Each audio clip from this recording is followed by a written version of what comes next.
कहानी शुरू होती है और हम देखते हैं एक शिप के कैप्टन को जिसका नाम रॉबिन्सन है। पहले वो नेवी में काम करता था मगर अब वो 11 सालों से एक कंपनी अगोरा के लिए काम करता है। कंपनी समंदर में डूबे और गुमे हुए जहाजों को निकालने का काम करती है। फिर एक दिन ये कंपनी कुछ लोगों को जॉब से निकालती है जिसमें रॉबिन्सन भी होता है। अचानक जॉब से निकाले जाने पर रॉबिन्सन काफी दुखी होता है क्योंकि इस 11 सालों में उसकी बीवी और बेटा भी उससे बिछड़ चुके थे। काम की वजह से वो टाइम नहीं दे पाता था और उसकी वाइफ उसे छोड़कर चली गई थी। रॉबिन्सन का 11 साल एक बेटा भी होता है मगर वो अब उसकी वाइफ के साथ रहता है। कंपनी में रॉबिन्सन का एक दोस्त भी होता है जिसका नाम कर्स्टन है। इसे भी नौकरी से निकाला जाता है। कर्स्टन पर बहुत कर्जा होता है और वो काफी परेशान भी होता है इस मामले में और वो डिप्रेशन की गोलियां भी इस्तेमाल करता है। वो सब एक दिन बार में बैठे होते हैं। कर्स्टन एक राज के बारे में लोगों को बताता है मगर इससे पहले हम ब्लैक सी के बारे में कुछ समझते हैं। ब्लैक सी 5 मुल्कों से सराउंडेड है और इसकी गहराई 2200 मीटर है। कर्स्टन इन्हें इस तलाश के बारे में बताता है जो अगोरा ने ब्लैक सी में की थी। 1941 में हिटलर की फौज ना अजीज मुकम्मल तौर पर तबाह हो चुकी थी। इस वक्त रूस जंग की लपेट में नहीं आया था मगर रूस को डर था कि कहीं जर्मनी रूस पर हमला न कर दे और इस बात का फायदा उठाते हुए हिटलर ने रूस से कर्जा मांग लिया 2 टन सोना। इसकी कीमत का अंदाजा खुद लगा लें। हिटलर ने रूस से एक बोट ली और इसमें सोना भरा मगर वो जहाज हिटलर तक नहीं पहुंचा। रास्ते में ही कहीं डूब गया या डुबाया गया। इस पर हिटलर ने रूस पर हमला कर दिया। इस 4 साला जंग में लाखों लोग मारे गए। इसके बाद एक ओशियानिक रिसर्चेज इंस्टीट्यूट ने एक यू बोट ढूंढ ली और दावा किया कि ये वही बोट है जिसमें स्टेलन ने सोना रखा था। अपनी इसी इंफॉर्मेशन को वो जॉर्जिया सरकार के पास ले गए और इन्हें इस यू बोट की लोकेशन दी। जॉर्जिया सरकार इस यू बोट को निकालने के लिए मान गए और 1 महीने बाद रूस और जॉर्जिया के दरमियान लड़ाई शुरू हो गई और सारी हदें पार होती चली गईं। रूस को यू बोट की लोकेशन के बारे में नहीं इल्म था। जॉर्जिया को इस बारे में पता था लेकिन जब तक झगड़ा खत्म नहीं होगा कोई ब्लैक सी में दाखिल नहीं हो सकता और वो यू बोट तब तक समंदर में ही पड़ी रहेगी। जब रॉबिन्सन को इस बात का पता चला तो वो एक अमीर आदमी से इस बात के बारे में डिस्कस करता है क्योंकि इस तलाश में काफी पैसे लगने वाले थे और इनको पैसों की सख्त जरूरत होती। वो शख्स जिसका नाम लेविस होता है वो इसकी तलाश में इन्वेस्ट करने को तैयार होता है मगर वो सारे सोने का 40% लेना चाहता है। रॉबिन्सन राजी हो जाता है और इसका दोस्त कर्स्टन डिप्रेशन की वजह से सुसाइड कर लेता है। रॉबिन्सन को इस तलाश में पैसा लगाने वाला मिल जाता है। पहले वो एक सबमरीन खरीदता है जो पुराना होता है मगर इसे खरीद लेता है। रॉबिन्सन के साथ एक रशियन दोस्त होता है जिसका नाम ब्लैकी होता है। वो दोनों प्लान बनाते हैं और इस तलाश के लिए वो 12 लोगों का ग्रुप बनाते हैं जिसमें आधे रूसी और आधे अंग्रेज होते हैं। रॉबिन्सन ग्रुप में रूसी लोगों को इसलिए लेता है कि जो सबमरीन वो लेते हैं वो रशियन है और ब्लैक सी पर रशियन का ही कब्जा है तो रशियन अपने आदमियों से बचने में मददगार साबित होंगे और इस सबमरीन को चलाने के लिए कम से कम 12 लोगों की जरूरत पड़ती है। रशियन टीम में कुछ सिलेक्टेड लोगों को लेते हैं जो इस काम में काफी माहिर होते हैं। सोने की हिफाजत, इंजन की और कुकिंग के लिए कुछ लोगों को रखा जाता है। गोताखोरी के लिए उन्हें एक माहिर आदमी चाहिए होता है और वो एक पागल आदमी को रखते हैं जो कि गोताखोरी में बहुत माहिर होता है जिसका नाम फ्रीजर है। टीम मुकम्मल होने और सबमरीन को लेने के बाद वो लोग समंदर की तरफ रवाना हो जाते हैं। जब रॉबिन्सन आखिरी दफा नीले आसमान की तरफ देखता है और सबमरीन का दरवाजा बंद करके इसे समंदर में ले जाते हैं, ग्रुप का हर एक आदमी अपनी पोस्ट संभाल लेता है और सोने की तलाश में निकल जाते हैं।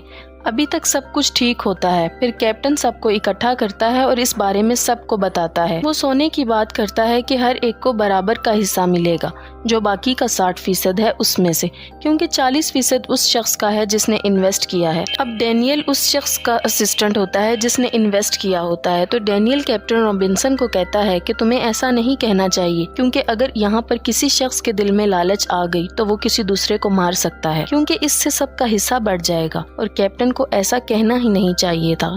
इस सबमरीन में सब लोग प्रोफेशनल थे और इसी खतरनाक तलाश के बाद जब वो यू बोट की लोकेशन के नजदीक पहुंचते हैं तो उसी वक्त एक रशियन डिस्ट्रॉय शिप इनके करीब से गुजरता है और वो अपना इंजन बंद कर देते हैं और बच जाते हैं। अब वो लोग प्लान बनाते हैं कि सोने के साथ वो ड्राइव शार्प को भी ले आएंगे जो इनके सबमरीन पर धमाके से डिस्ट्रॉय हो गया था। अब इस ड्राइव शार्प ही की मदद से वो फिर से सबमरीन को स्टार्ट करेंगे और यहाँ से निकल जाएंगे। अब वो 2-3 मीटर के फासले पर बाहर जाते हैं। वहाँ पर वो यू बोट को ढूंढ लेते हैं। वो यू बोट जिसमें 2 टन सोना था वो इसके अंदर जाते हैं और ड्राइव शार्प को भी पा लेते हैं। जो ट्रॉली वो अपने साथ लाए थे वो ज्यादा वजन नहीं ले जा सकती, मतलब वो सिर्फ ड्राइव शार्प के लिए ही आए थे। मगर फ्रीजर ड्राइव शार्प के साथ इसमें सोना भी भर लेता है जिससे इस ट्रॉली का वजन काफी बढ़ जाता है। और इसे धकेलने में काफी जोर लगता है। वो इस ट्रॉली को वापस सबमरीन की तरफ ले जा रहे होते हैं, मगर रास्ते में एक बड़ा गड्ढा आ जाता है। वहाँ इनसे ट्रॉली बेकाबू हो जाती है और जो भी सोना इसमें था सब गिर जाता है। सिर्फ ड्राइव शार्प ही बचता है। फ्रीजर अब ड्राइव शार्प को लेकर आता है। सोना खो देने की वजह से सब लोग बहुत उदास होते हैं और वो सबमरीन को सतह पर ले जाने की तैयारी करते हैं। मगर यहाँ डैनियल लेविस का असिस्टेंट कैप्टन रॉबिन्सन को एक राज बताता है कि ये सब एक प्लान के तहत किया गया है। कोई अमीर शख्स लेविस है ही नहीं जिसने इसमें इन्वेस्ट किया। असल में अगोरा ने जॉर्जिया से समझौता किया था, तो वो लोग बोट को नहीं निकाल सकते, इनको खतरा है। तो अगोरा के लोगों ने ये प्लान किया था और कंपनी के सभी काबिल लोगों को निकाल दिया, जिससे तुम लोग मजबूर हो गए और पैसे और इस कंपनी से बदला लेने को तैयार हो गए। अगोरा ने कर्स्टन को $30,000 दिए ताकि तुम्हें इस कोच के लिए रजामंद कर ले और तुम आसानी से फंस गए। और जैसे ही तुम लोग सोना लेकर ऊपर जाते, अगोरा तुमसे वो सब ले लेता और तुम सबको गिरफ्तार कर लेता। ये सब सुनकर रॉबिन्सन गुस्से से पागल हो जाता है कि कंपनी इतनी जालिम भी हो सकती है। अब जो सोना गिर गया वो तो वापस नहीं आ सकता। इसके अलावा और भी सोना था जिसको वो सबमरीन में लाते हैं, जो 3 टन है। ये इनकी सोच से भी ज्यादा होता है। अब तो इनको लेविस को भी 40% नहीं देने होंगे, सारा सोना इनका ही है। वो 8 लोग बच जाते हैं, हर एक को 82 मिलियन मिलेंगे अगर वो इस सोने को ले जाने में कामयाब हो जाते हैं। अब वो लोग अपनी लोकेशन पर नहीं जाएंगे, वहाँ से दूर चले जाएंगे ताकि अगोरा से बच सकें। अब वो लोग सोना ले लेते हैं और ड्राइव शार्प को चलाते हैं और इन्हें शक होता है कि वो चले या नहीं। वो सोचते हैं कि या तो वो हमेशा के लिए निकल जाएंगे या इसमें हमेशा के लिए फंस जाएंगे और मर जाएंगे। वो सबमरीन के इंजन को स्टार्ट करते हैं और इनकी सबमरीन चलने लगती है। वो सब बहुत खुश होते हैं कि अब वो अमीर हो जाएंगे, मगर कुछ दूर जाकर उनको हेल्पर्स की मदद से पता चलता है। सबको अलर्ट करते हैं और सबमरीन रोकने को कहते हैं। वो इसे रोकने की कोशिश करते हैं और मुश्किल से इसे रोकते हैं। मैप में कोई गड़बड़ हो जाती है और वो लोग चट्टानों में फंस जाते हैं। वो इन चट्टानों को पार कर सकते थे क्योंकि इनमें से वो 40 मिनट में से निकल सकते हैं। अब वो हेल्पर्स को बिठाते हैं और इसे चट्टानों से निकालने की कोशिश करते हैं। फिर अचानक किसी प्रॉब्लम की वजह से सबमरीन में ब्लास्ट होता है और सबमरीन समंदर में जा गिरती है और इसमें होल हो जाते हैं, जिससे इसमें पानी भरने लगता है। सब लोग पानी को रोकने की कोशिश करते हैं मगर वो कुछ नहीं कर पाते। इस हादसे में सब लोग मारे जाते हैं। रॉबिन्सन और उसके 2 साथी बचते हैं।